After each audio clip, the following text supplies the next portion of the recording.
ఈ మధ్యకాలంలో ఏపీలో సోషల్గా పొలిటికల్గా మేజర్ గేమ్ చేంజర్ ఏంటి? వాస్తవాలను బయట పెడుతున్నది ఎవరు? రీసెర్చ్ చేసి మహామహుల్ని కూడా దడదడలాడేలా చేస్తున్నది ఎవరు? ఆ ఇంపాక్ట్ చూస్తే నాకు ఫిరంగి గుండు గుర్తుకొచ్చింది. గుండు సైజు ఎంత ఉంటుంది అనేది కాదు, ఒక్కసారి పేలితే గుండెల్లో దడపడుతుంది కదా. ఇలాంటి ఇంపాక్ట్ క్రియేట్ చేస్తున్న ఒక బృందం గురించి ఫ్యాక్చువల్గా చెప్పాలి, మాట్లాడుకోవాలి అని అనిపించింది. ఇది కేవలం రాజకీయం మాత్రమే కాదు, సోషల్ మీడియాలో విలువలు దిగజారిపోతున్నాయి, బూతులు తిట్టేస్తున్నారు, పరువు తీసేస్తున్నారు అంటూ సభల్లో కూడా చర్చించుకుంటున్న టైంలో ఒక్క బూతు లేకుండా ఆధారాలు మాత్రమే మాట్లాడుతూ, దట్టు డేటా మైనింగ్ అంటున్నారు ఇవాళ రేపట్లో. అలా డేటా మైనింగ్ చేసి ఆధారాలు బయటికి తీసి వాళ్ళు క్రియేట్ చేస్తున్న ఇంపాక్ట్ దెబ్బకి షేర్లు కూడా నేల నాకే పరిస్థితి వచ్చింది మహామహా కంపెనీలవి. రాజకీయ కోసాలు అయితే కదులుతూనే ఉన్నాయి. ఆఖరికి ప్రశాంతంగా మనల్ని బూట్లు కూడా వేసుకొని ఇట్లా బూట్లు విప్పేలా, చెప్పులు విప్పి పక్కన పెట్టేలాగా చేసింది కదా సోషల్ మీడియా. ఇది ఒక ఎగ్జాంపుల్ మాత్రమే. ఇంకా నిజాలు వాస్తవాలు బయటపెట్టి క్రియేట్ చేసిన ప్రభావం ఎంతో తెలియాలంటే కొన్ని ఇష్యూస్ కూడా నేను చెప్పబోతున్నా. పైపెచ్చు మనం వందల మందిని రిక్రూట్ చేసి మన చుట్టూ ఉన్న తబలా వాయించే ఎమ్మెల్యేలతో ప్రైవేట్ ఫ్యాక్టరీల్లాగా సోషల్ మీడియా బృందాలని నడుపుతూ ఉన్నా కానీ క్రియేట్ చేయలేని ఇంపాక్ట్ పట్టుమని పిడికెడు మంది ఎలా క్రియేట్ చేయగలుగుతున్నారు? అసలు ఆ పిడికెడు మంది ఎవరు? ఇవి తెలిస్తే గనక వాస్తవానికి ఉన్న వెయిటేజ్ ఎలాంటిదో, నిజం క్రియేట్ చేస్తున్న ఎఫెక్ట్ ఏ స్థాయిలో ఉందో ఏపీలో అర్థమవుతుంది.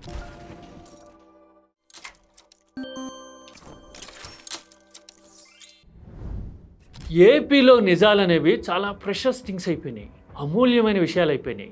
ఎందుకంటే మెయిన్ స్ట్రీమ్ మీడియాలో కూడా అబద్ధాలు, రాజకీయ ప్రకటనలే వార్తలుగా వచ్చే రోజులు కదా ఇవి. పైగా ఎవరన్నా నిజాలు మాట్లాడినా 2009 నాటి వీడియోలు బయట పెట్టినా 746-47 జీవోలు 2 వచ్చాయి. తెలుగుదేశం పార్టీ దీనికి వ్యతిరేకంగా ఉంటాం. రేపు అధికారంకి వస్తానే ఈ 2 జీవోలు కూడా తీసేస్తామని చెప్పి కూడా నేను మీ అందరికి హామీ ఇస్తున్నా. కిమ్ అనకుండా కిక్కురు మనకుండా కూర్చుంటున్నారు కదా. అంటే అబద్ధాలు చెప్పడం ఒక ఎత్తు అయితే నిజాల్ని దాచేయటం మరో ఎత్తు అయిపోయింది. ఇలాంటి టైంలో విజిల్ బ్లోయర్ లాగా పర్ఫెక్ట్గా నిజాల్ని ఆధారాలతో సహా బయట పెడుతున్నది ఎవరు? పైగా వాళ్ళ మీద ఉన్న ముద్రకి వాళ్ళు చేసే పనికి క్వైట్ కాంట్రాస్ట్. ముద్ర ఏమేస్తారో అరాచక శక్తులను బూతులు తిట్టేస్తారనో లేకపోతే అసాంఘికం వీళ్ళనో అంటూ ఉంటారు. వాళ్ళు తీరా చూడబోతే వాళ్ళంతా నిర్మాణాత్మకంగా చాలా టాక్టికల్గా సగటు మనిషికి అర్థమయ్యేలాగా పని చేస్తున్న దాఖలాలు ఎక్కువ కనపడుతున్నాయి. దట్టు గత 2 ఏళ్లుగా. ఎవరు వాళ్ళు? YCP social media. వాళ్ళు అఫీషియల్ అవ్వచ్చు, అన్అఫీషియల్ అవ్వచ్చు. చాలామంది ఈ మధ్యన నిర్మాణాత్మకంగా ఆధారాలతో సహా మాట్లాడుతున్న తీరు చూస్తే ముచ్చటేసింది. సరే, ఆధారాలతో సహా మాట్లాడే విషయాలు చాలా వరకు పొలిటికల్లీ మోటివేటెడ్ అయి ఉండొచ్చు. కానీ అధికారంలో ఉన్న వాళ్ళ నిర్ణయాలు కానీ అడుగులు కానీ అంత రాజకీయ పూర్వకంగా రాజకీయ దురుద్దేశాలతోనే వేస్తున్నప్పుడు మరి రాజకీయంగా వాస్తవాలను బయట పెట్టడం అనేది ఒక రకంగా రాష్ట్ర సేవ కిందే లెక్క కదా. అందుకే అంటున్నా ప్రత్యేకంగా. ఒక చిన్న ఎగ్జాంపుల్ చూద్దాం, మరీ వెనక్కి వెళ్ళక్కర్లా. లడ్డూ చుట్టూ రగడ జరుగుతూ ఉంటే వాస్తవాల్ని తవ్వి తీసింది ఎవరు? చాలా మందికి తెలుసో లేదు, సోషల్ మీడియాలో వాలంటీర్లుగా పనిచేసేవాళ్లే. లడ్డూలో జంతువుల కొవ్వు కలవలేదు అన్న తర్వాత మనం ఏం చేయాలో పాలుపోక లడ్డూలో బాత్రూమ్ క్లీనింగ్ యాసిడ్ కూడా కలిసిందని ప్రకటించాను, చూసారా? మన బాత్రూముల్లో వేసి క్లీన్ చేసే కెమికల్ ని గీలో వేసి, అసలు బాత్రూమ్ క్లీనింగ్ యాసిడ్ కలిసి ఉంటే గనక ఎంత ప్రమాదకరంగా ఉండేది అనే సాంకేతికపరమైన అంశాలని చెప్తూనే వాస్తవాలేంటి అనే విషయాల్ని ఆధారాలతో సహా తవ్వి తీసింది వాలంటీర్లు, సోషల్ మీడియా సైనికులే. ఒక డైరీ కంపెనీ క్లీనింగ్ యాసిడ్లు కొంటే కలిపినట్టు కాదు అనే విషయాన్ని జనానికి అర్థమయ్యేలాగే చెప్పింది వీళ్ళే. ఆ తర్వాత అధికార పక్షం గుక్క తిప్పుకోలేక ఏం చేయాలో పాలుపోక నెయ్యిలో కల్తీ నిజమే కదా అని ఏదో రకంగా ఫేస్ సేవింగ్ కోసం ప్రయత్నిస్తూ ఉంటే అసలు ఇందాపూర్ ఎలా వచ్చింది, ఇందాపూర్ వెనక ఎవరున్నారు, ఎవరు తీసుకొచ్చారు, ఆధారాలేంటి, ఆనుపానులేంటి అనే విషయాలను బయట పెట్టడము. ఒక డైరీ బ్రాండ్ని కేరళలో, ఒడిశాలో, తమిళనాడులో బ్యాన్ చేశారు తెలుసా మీకు, ఫార్మాలిన్ ఉంది అందులో అనే ఆధారాలను వెలికి తీసి ప్రజలకు చూపించింది వీళ్ళే. ఆ దెబ్బకి షేర్ వాల్యూ అతలాకుతలమయ్యే పరిస్థితి వచ్చి కోసాలు కదిలినాయి. ప్రతిదానికి ఆధారం ఉండేసరికి ఏం చేయాలో పాలుపోని పరిస్థితి.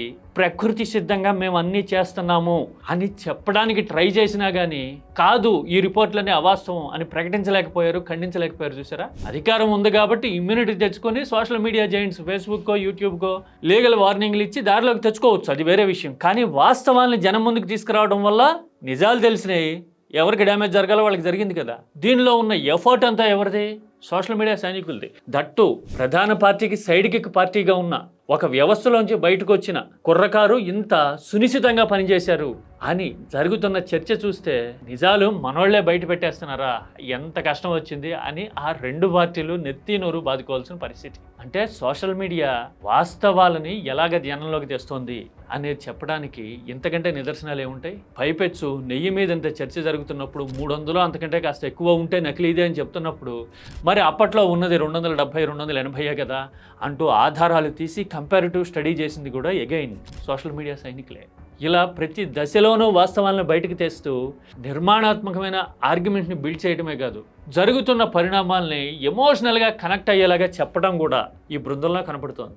ఎందుకు మొన్న మధ్యన పాము విషయంలో పొలిటికల్గా నోరుజారి చేసిన కామెంట్, శివుడు తలపైన పాముంటే నమస్కారం పెట్టి శివుడికి దాన్ని బయట తీసుకొచ్చి పాముని ఏం చేయాలో అది చేస్తాం, ఎంత రివర్స్ కొట్టిందో చూసామా? ఆ ప్రభావం ఎలా పడింది అనే విషయాన్ని ఆలోచన గల వాళ్ళకి, నమ్మకాలు గల వాళ్ళకి హత్తుకునేలాగా ఇదిగో ఇలా ఓ పోస్టర్ వేశారు. అందులో ఆరోపణ లేదు, అభ్యంతరం చెప్పడానికి ఆస్కారం లేదు. 2 డేట్లు ఉన్నాయి, 2 పరిణామాలను పెట్టారు అంతే. చూసారా?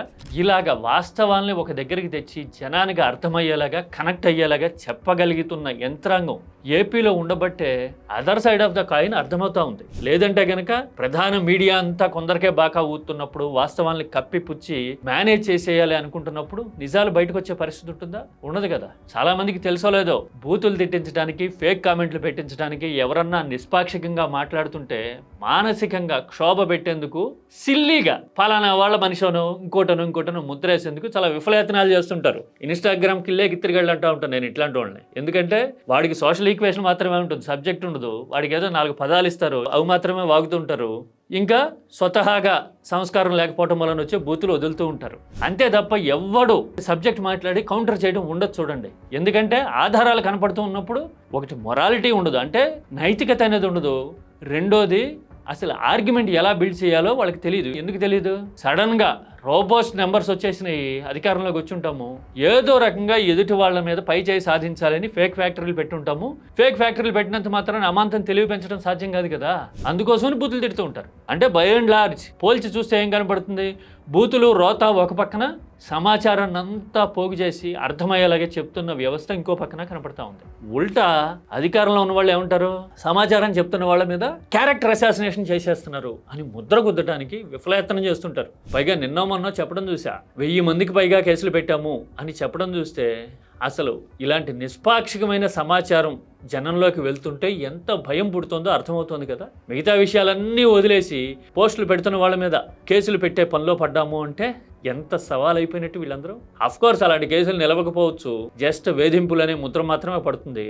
మళ్ళీ రాజకీయ చక్రం తిరిగిన తర్వాత కాలం తిరగబడేందుకు ఆస్కారం వస్తుంది. అంతే కదా. మనం తెల్లారు లేస్తే నైతిక విలువల గురించి ప్రసంగాలు ఇస్తూ ఉంటాం. ప్రవచనకారులను కూడా రంగంలోకి దింపి అసలు రుజువర్తన కల్పించాలి అని మొక్కుబడి ఈవెంట్లు కూడా పెడుతూ ఉన్నారు కదా ఈ మధ్యన. నిజంగా రుజువర్తన రావాలి, వాస్తవాలు మాట్లాడాలి అంటే ముందు ఆ మార్పు మనం నిర్వహిస్తున్న ప్రైవేటు సోషల్ మీడియా సైన్యాలకి చెప్పాలి మాట.